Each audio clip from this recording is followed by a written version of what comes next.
আসলে এত ভয়ঙ্কর জায়গা হবে আমি কোনো সময় ভাবতে পারি নাই। দেখেন চারিদিকে একেবারে প্রচুর পরিমাণ গাছগাছালি, সব কিছুই আসলে নিরিবিলি পরিবেশের মতো।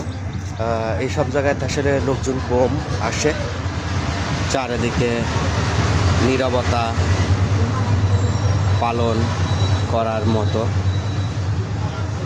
ভুতুড়ে একটা অবস্থা, গাও ছমছম করবে এই জায়গাতে আসলে আসলে।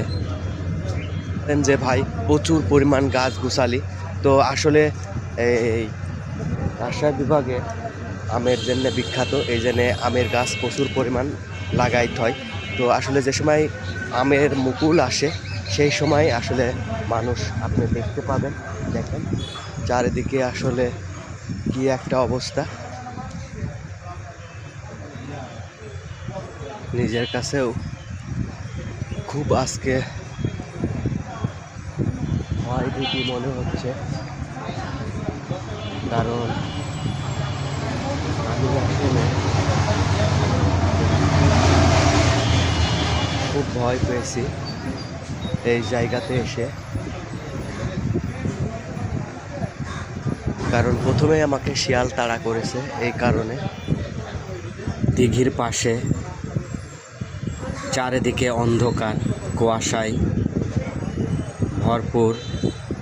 ভিডিওটা যদি সকলের ভালো লাগে তো শেয়ার করে দিবেন, বেশি বেশি করে সাপোর্ট দিবেন। আপনাদের আমি ভয়ঙ্কর যেসব জায়গা তুলে ধরার চেষ্টা করি সব সময় একা একা। কেমন যেন মনে হচ্ছে চারিদিকে। দেখেন আপনাদের দেখানোর চেষ্টা করছি, আশপাশ আসলে কোনো লোকজন, কোনো গন্ধই নেই। কারণ আমার নিজেরও একা একা ভয় লাগছে, কারণ